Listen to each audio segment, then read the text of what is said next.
faire l'introduction de ce 9e café environnement santé. Donc, bienvenue à toutes et tous. Donc, déjà le 9e rendez-vous voilà, qui fonctionne bien, et merci à vous d'y participer. Donc aujourd'hui, une présentation qui va être assurée par Samuel Gosset, qui va nous parler qualité de l'air intérieur, et notamment donc de la réglementation de la surveillance de cette qualité de l'air dans les établissements recevant du public. Donc une présentation comme d'habitude d'une vingtaine de minutes, et puis nous aurons ensuite un temps d'échange prévu. Et je voulais juste rappeler donc que le webinaire est enregistré. Voilà, et qu'il sera disponible en replay dans les prochains jours sur la plateforme expertise.territoire. Voilà, je laisse la parole à Samuel. Je vais me permettre de Et faire Cécile, peut-être, vas-y, je t'en prie. peut-être une courte introduction, puis après je laisse la place à Samuel qui vous a préparé ces slides. Pour ce café de ce matin, on fait une présentation, on va dire CEREMA. On n'a pas recueilli de témoignages, tout simplement parce que cette réglementation est toute fraîche. Samuel va vous l'expliquer juste après, et vous le voyez sur la slide de titre, hein, les textes sont sortis entre Noël et Nouvel An. Donc là, on est plus en phase d'appropriation. Voilà, donc le parti pris, hein, c'était de se dire, voilà, on fait déjà une présentation raccourcie qui vous permet en fait de voir les différences entre avant et après, en fait, l'évolution réglementaire. Et puis sachez qu'il y aura aussi d'autres moments plus importants d'échange, et donc qui rentreront beaucoup plus dans le détail sur cette réglementation, à commencer par le mardi 14 février, donc la semaine prochaine, où la DGPR, donc la Direction générale de la prévention des risques, qui porte cette réglementation, organise un mardi de la DGPR, donc c'est l'après-midi à partir de 14h. Et donc là, cette fois, il y a 3 heures consacrées à la qualité de l'air intérieur, avec un très gros morceau sur cette réglementation. Donc sur la plateforme expertise, il y a une diffusion avec toutes les informations pour vous inscrire. C'est gratuit, bien sûr, hein, mais c'est, voilà, je crois, je dis pas de bêtises, il y a quand même une inscription qui est demandée en amont. Donc n'hésitez pas à y assister si vous avez de la disponibilité. Et puis au-delà de la semaine prochaine, parce qu'on sait que c'est un temps, voilà, ça vient très vite, il y aura des webinaires aussi qui seront organisés tout au long de l'année pour diffuser sur cette réglementation, et vous donner au fur et à mesure plus d'informations, et puis aussi que vous puissiez venir avec les questions au fur et à mesure de la digestion de ces textes. Voilà, je n'en dis pas plus. La parole à Samuel. Merci à tous.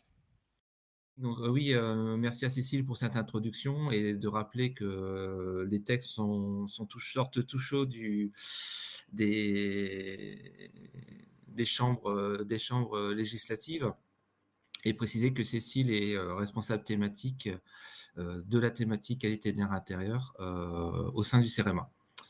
Donc je vais vous présenter dans un format réduit la nouvelle mouture, ou la formule révisée de la réglementation de surveillance de la qualité de l'air dans les ERP. Alors, on parle de réglementation, mais en fait, nouvelle réglementation, mais en fait, il y a déjà eu un précédent, puisque l'on s'en base sur une réglementation qui a été initiée lors de la première décennie des années 2000. Voilà, donc on avait une prise de conscience des enjeux environnementaux généraux, hein, dû à l'activité humaine. Et le Grenelle de l'environnement a fait modifier le code de l'environnement, et on a mis en place une réglementation, une surveillance de la qualité de l'air intérieur dans certains ERP.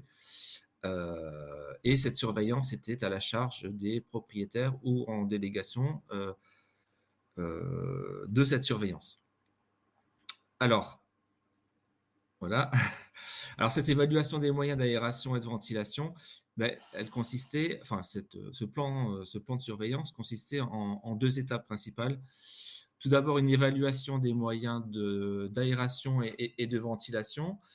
Petit rappel, on appelle aération, mais ce sont toutes les actions ponctuelles que l'usager, l'occupant d'un bâtiment fait pour améliorer le renouvellement d'air. Donc, traditionnellement, c'est l'ouverture de tous les ouvrants, portes, fenêtres, de manière ponctuelle, que l'on distingue de la ventilation, qui est intégrée au bâtiment, qui peut être de type passif ou actif. Et les deux, bien sûr, peuvent se combiner harmonieusement. Ils ne sont pas du tout antagonistes. Et une fois que cette évaluation des moyens d'aération et de ventilation est effectuée, j'y reviendrai peut-être plus en détail dans la mise à jour de la réglementation, le propriétaire, le gestionnaire avait deux possibilités que laissait le législateur, soit effectuer une campagne de mesure avec une périodicité de 7 ans et s'attacher à mesurer des polluants, le benzène, le formaldéhyde, le dioxyde de carbone, ainsi que le perchlorotétrachloroéthylène, qui est un produit qu'on utilisait dans le cadre du nettoyage à sec dans les pressings. Juste pour préciser, hein, le tétrachloroéthylène était à mesurer uniquement qu'en cas de voisinage immédiat avec justement un pressing qui utilisait ce produit-là. Donc en fait, dans la réalité, il y a eu très très peu de mesures qui ont été réalisées sur ce polluant. Oui, tout à fait. Alors, ces mesures n'étaient pas faites en régie, mais devaient faire appel à des bureaux d'études, des laboratoires d'analyse qui étaient certifiés COFRAC, à la fois pour le prélèvement et l'analyse, hein, puisqu'il s'agissait d'utiliser et de paramétrer, et selon une norme bien précise, ces différents éléments. Et l'autre possibilité, était l'établissement d'un plan d'action par l'établissement avec une périodicité tous les ans sur la base d'une évaluation des risques et des sources au sein de l'établissement. Et avec ce plan d'action, un guide avait été initié par l'INERIS sur lequel pouvaient se reposer les différents acteurs qui devaient mettre en place ce plan d'action. C'était pas vraiment tous les ans, hein, c'était à peu près sur la même périodicité, c'était tous les 7 ans. En fait, il fallait soit mettre en place la campagne de mesure, soit mettre en place le plan d'action, quoi, grossièrement, hein. Voilà, c'est l'évaluation des moyens d'aération qui était commune, et puis après on choisissait soit la campagne de mesure qui, elle, devait être réalisée sous accréditation COFRAC, soit le plan d'action. Et juste aussi pour préciser, parce qu'en fait, bon, nous, on dit évaluation des moyens d'aération et de ventilation, c'est un abus de langage, parce qu'en fait, la réglementation ne parle que d'évaluation des moyens d'aération. Mais comme il faut comprendre dans cette expression qu'il y a également la ventilation à regarder visuellement dans l'espace, on se permet de rajouter cette partie-là, mais elle n'est pas notée dans les textes. Voilà.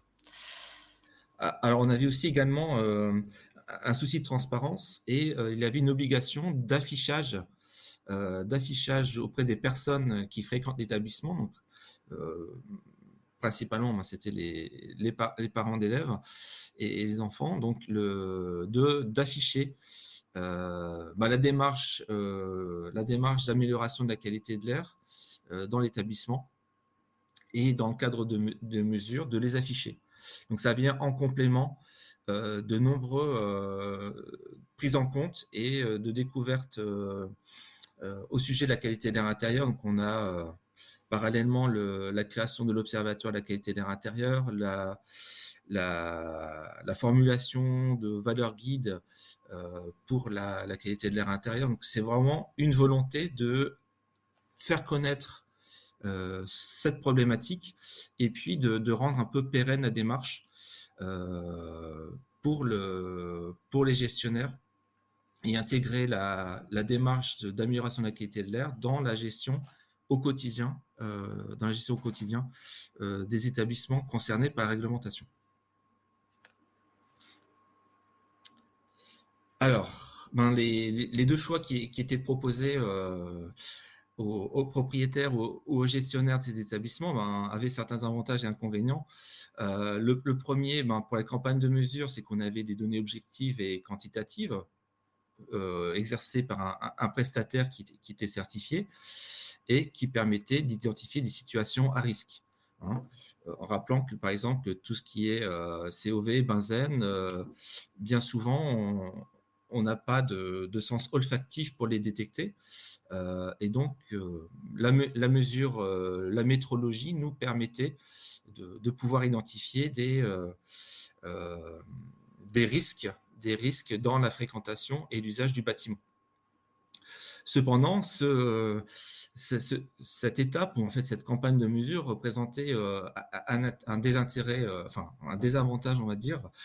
C'était notamment le fait de désengager plus ou moins, ou de ne pas rendre engager l'ensemble du personnel dans la démarche, puisqu'on se venait reposer la démarche d'amélioration de la qualité de l'air par la mesure. En sachant également que nous ne faisions pas une recherche exhaustive de l'ensemble des polluants potentiels présents dans ces établissements. L'avantage du plan d'action, c'est qu'on rend davantage acteurs l'ensemble des personnes occupant les bâtiments, et qui a vraiment une volonté, une démarche transversale quant à la démarche d'amélioration de la qualité de l'air.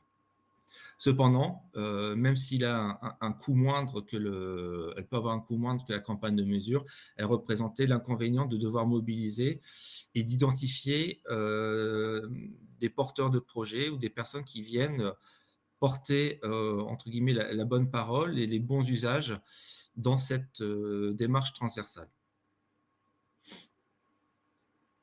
Voilà. Alors, on a eu, j'en parlais précédemment, des événements qui ont fait que cette réglementation a pu être amenée, où le législateur a commencé à réfléchir un petit peu sur une mise à jour de cette réglementation. Notamment, on s'en souvient très bien, le lien de confinement et le lien entre confinement des bâtiments et transmission de la Covid. Et on a bien pu mettre en exergue le rôle du renouvellement d'air pour le maintien en santé des occupants, avec un intérêt, bien sûr, un intérêt public pour les capteurs de dioxyde de carbone. En parallèle, on a une révision des VGAI, donc les valeurs guides pour la qualité de l'air intérieur, pour le formaldéhyde, qui est un des polluants que l'on recherchait dans les campagnes de mesure dans la précédente mouture de la réglementation. Alors, on a un nouveau dispositif réglementaire. On ne fait finalement pas table rase de l'ancienne réglementation, mais on vient mettre à jour, réviser cette réglementation suite à un retour d'expérience, surtout au retour de collectivités, de bureaux d'études, sur un peu les limites ou les difficultés à mettre en place ce plan d'action ou ce plan de surveillance réglementaire. Et le législateur, notamment dans la foulée du plan national santé-environnement 4, a mis l'accent sur davantage encore sur la politique d'amélioration de la qualité de l'air intérieur, et notamment via cette réglementation qui s'appuie en partie sur des éléments de l'ancienne, de la première version. Et donc là, on est amené maintenant, depuis le 1er janvier 2023, à devoir appliquer ce qu'on appelle une procédure révisée. Alors, ça a l'avantage de pouvoir partir sur des bases déjà connues, et on vient améliorer et permettre finalement de mieux coller à la vie des bâtiments, et puis à la gestion au quotidien et sur plusieurs années des bâtiments. Chose qui était un peu plus délicat avec cette première version. Donc, en quoi consiste ce nouveau dispositif réglementaire? Eh bien, finalement, on repasse d'une base commune, à savoir une évaluation annuelle des moyens d'aération. Élément nouveau, une mesure du CO2. Par la suite, on a un autodiagnostic qui devient obligatoire et qui est effectué tous les 4 ans. On vient compléter ensuite une campagne de mesure aux étapes clés respectant la QAI. Alors, ces étapes clés sont de différents ordres. Ça peut être des grosses rénovations, des rénovations partielles, changement de revêtement. Et la nouveauté de cette nouvelle mouture, c'est vraiment d'intégrer la mesure de certains polluants à certaines étapes de la vie du bâtiment. Alors, la liste de polluants reste la même, on exclut juste le perchloéthylène, puisqu'il n'est plus autorisé en utilisation dans les pressings qui seraient à proximité, potentiellement en proximité des établissements concernés par la réglementation. On a introduit un plan d'action souple qui est à la fois au niveau global, c'est-à-dire par exemple pour les politiques d'achat, achat de produits ménagers, achat de matériel d'écriture, artistique ou de peinture et qui ont une influence, ou de matériaux qui ont une influence sur la qualité de l'air, et puis un plan d'action centré sur l'établissement et qui tient compte de ses caractéristiques et de son usage. Alors, l'entrée en vigueur, c'est 2023, au 1er janvier, pour les ERP qui sont déjà concernés par la réglementation. Et on a une seconde étape pour tous les autres ERP qui sont dans le périmètre. À noter que les établissements, donc les centres d'activité fermés avec une piscine, des activités aquatiques, ne sont plus concernés par la réglementation. Ils sont désormais reliés ou amenés à être soumis uniquement dans le domaine professionnel et dépendent du code de travail.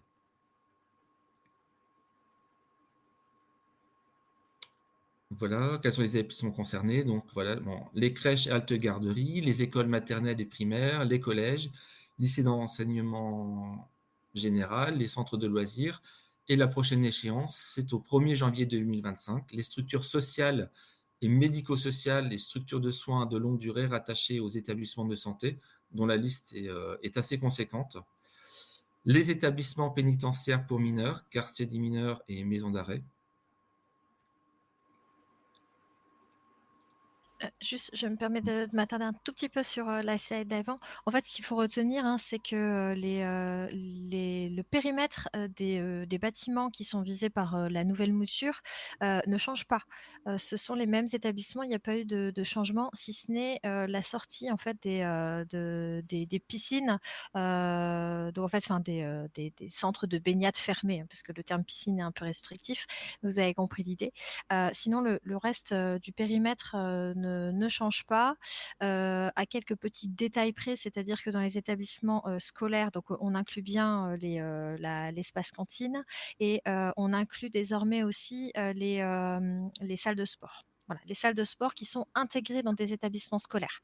Voilà, alors que ces salles de sport n'étaient pas concernées auparavant. Voilà, donc c'est les deux petites différences. Ce qui change, c'est que la dernière salve, la troisième salve, était censée rentrer dans le dispositif au 1er janvier 2023, mais comme il y a une évolution, elle a été reportée de 2 ans pour laisser le temps en fait aux acteurs de bien s'approprier le sujet. Et donc en fait, finalement, cette réglementation, elle concerne des établissements recevant du public jeune, donc mineur, inférieur à 18 ans, à l'exception dans la partie structure médico-sociale, il y aura les EHPAD, où là, on est plutôt sur la population qui est plus âgée. C'est la seule exception à cette règle de ne concerner que des mineurs. Voilà. Et donc ça, ce sera à partir de 2025. Merci Cécile pour les précisions. Donc voilà, le législateur est conscient de la difficulté ou des fois, par exemple, la problématique de comment comprendre la réglementation. Donc il y a un dispositif transitoire qui est proposé par le législateur avec différentes étapes concernant les campagnes de mesure, les autodiagnostics et les évaluations à réaliser. Ce qu'il faut retenir, c'est que même si une collectivité n'a pas encore mis en place, malgré les précédentes échéances, son plan de surveillance, il n'est jamais trop tard. Et le but étant n'est pas vraiment la volonté du législateur de sanctionner, puisque c'est une contravention de 5e classe, mais c'est vraiment d'insister sur la pertinence et la mise en, on va dire, de faire en sorte que la qualité de l'air intérieur, la gestion de la qualité de l'air, son amélioration rentre dans les bonnes pratiques, hein, et implique les différents acteurs pouvant intervenir dans ces ERP concernés par la réglementation.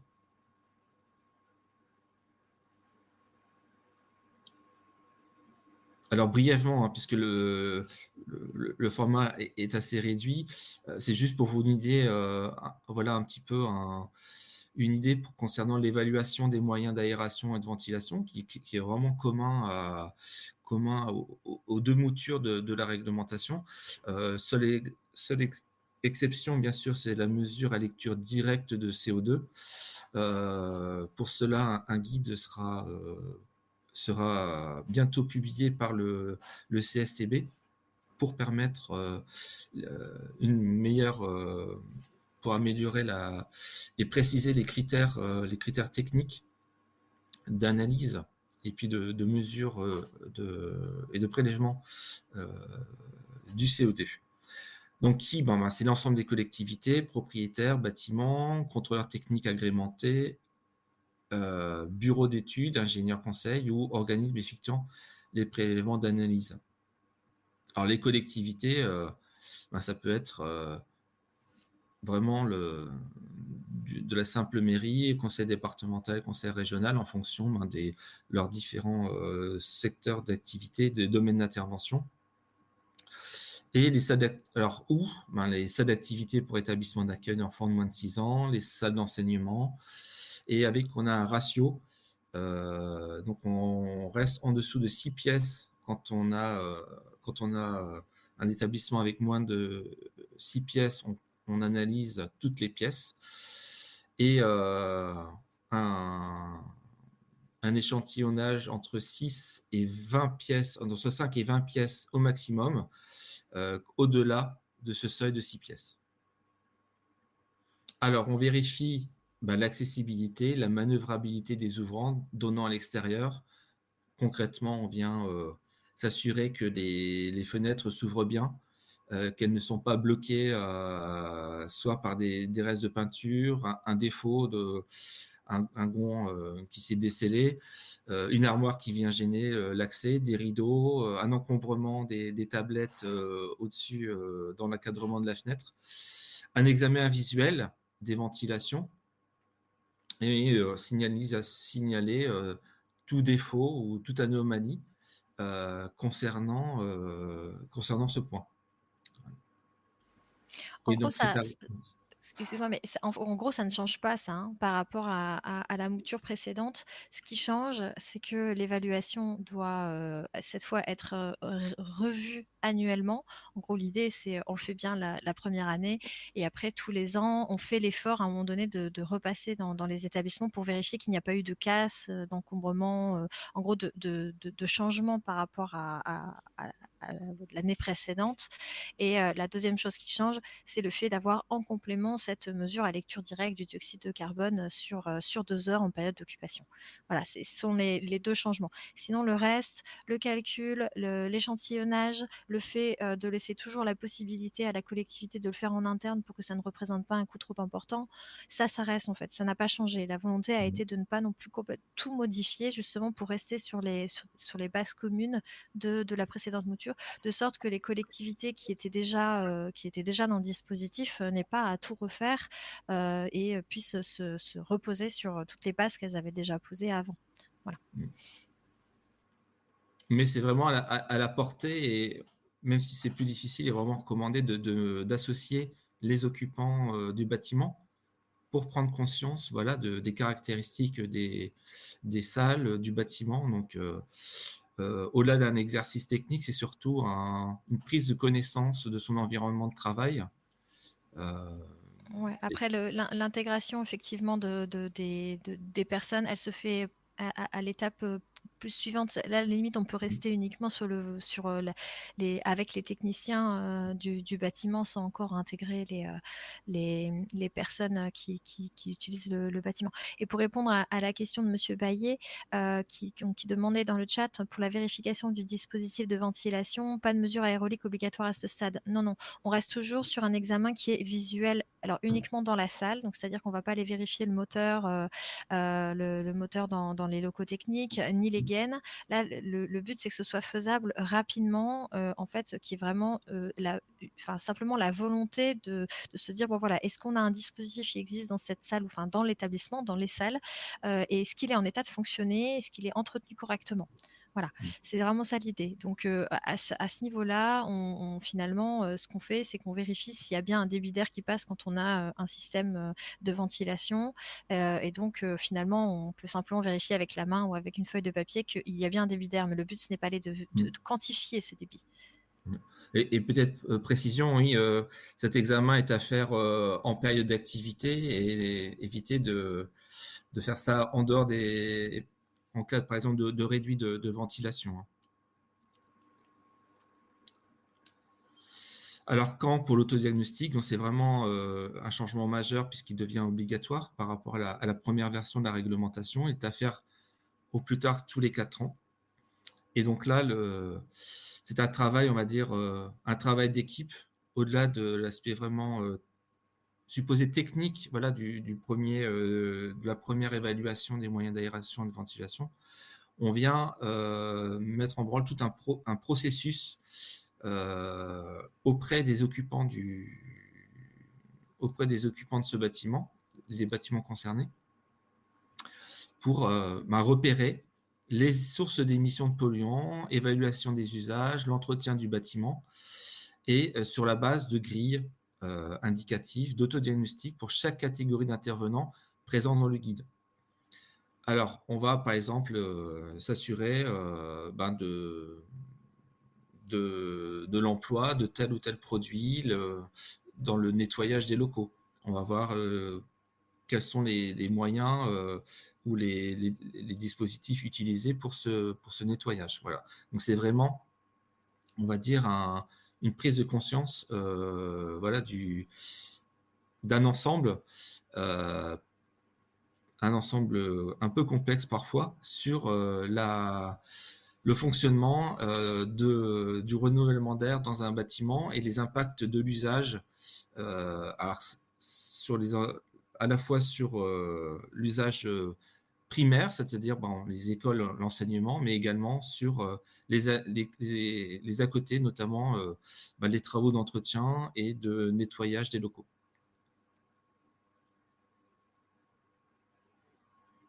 Alors, le législateur a été conscient un peu de la complexité parfois de la réglementation, et donc il a mis en place, il a chargé notamment le CEREMA de venir accompagner les collectivités qui sont concernées par cette réglementation.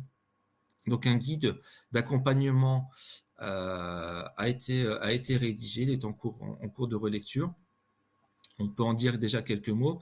Cécile viendra peut-être compléter. Donc, c'est un guide autoportant composé de 7 tomes et qui a vraiment la volonté de venir accompagner l'ensemble des acteurs de la chaîne de la qualité de l'air intérieur pour les aider à la réalisation de leur mission. En complément, j'en avais déjà fait écho 2-3 diapositives auparavant. L'élément nouveau, à savoir la lecture du dioxyde de carbone, fera l'objet d'une publication d'un guide émis par le CSTB, qui sera publié également. Le CEREMA, comme pour l'instant, à l'occasion de cette matinée, met en place des webinaires dédiés au déploiement, pour accompagner le déploiement de cette nouvelle mouture, et également des conférences techniques de territoire. Voilà ce qu'on peut en dire pour l'instant. Oui, alors en complément, hein, donc le guide CEREMA qui, on va dire, vraiment le guide d'accompagnement, enfin central, il est, enfin, il va être publié là dans les jours à venir. Les dernières lectures sont faites. Là, il est entre les mains pour version finale de l'équipe de maquettage. Donc la publication est imminente. Le guide CSCB, lui, sur la partie dioxyde de carbone, sera plutôt réalisé, enfin publié vers fin mars en fait, parce que là les groupes de travail sont encore en cours pour préciser les modalités exactes de réalisation de cette mesure à lecture directe. En revanche, la partie sur l'indice, enfin le calcul de l'indice ICON, qui est réalisé dans le cadre des campagnes de mesures obligatoires au moment des étapes clés, ça c'est une mise à jour en fait par rapport aux calculs qui existaient déjà hein, dans la réglementation. C'est uniquement les seuils qui ont changé. Donc là, ce mode de calcul, comme c'est une mise à jour qui est plus rapide, plus simple, va sortir avant. Voilà. Donc le guide CSTB va a priori sortir en 2 étapes. Du coup, d'abord l'indice ICON et puis ensuite la partie sur la mesure à lecture directe qui, elle, est nouvelle et s'intègre dans l'évaluation des moyens d'aération. Voilà. Donc ça se fait en 2 temps. Et effectivement, le guide CEREMA, il y a en gros un tome. Le premier tome qui est le tome chapeau, qui est, on va dire, à lire parce qu'il résume toute la réglementation. Il essaye de l'expliciter parce que bon, lire des textes réglementaires, c'est jamais simple. Et après, les autres tomes suivants, il y a un tome dédié à chaque étape réglementaire. Et le tout dernier tome, c'est un tome complémentaire qui est sur la qualité de l'air intérieur avec des fiches complémentaires qui sont voilà, pour information, c'est sur la qualité de l'air intérieur de manière générale pour accompagner s'il y a des questions un petit peu plus spécifiques. Et donc, c'est des fiches qui sont réalisées par thème. Voilà.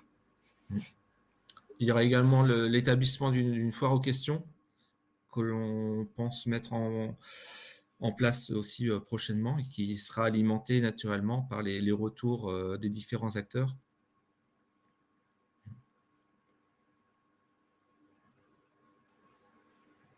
Voilà, donc Merci. Ah, n'hésitez pardon. pas voilà, à poser. Voilà, je pense que c'était ce que tu allais faire, Xavier, excuse-moi, C'est ça, vas-y. tout à fait. Merci en tout cas à tous les deux, hein, Samuel, Cécile, pour cette présentation très claire, très utile.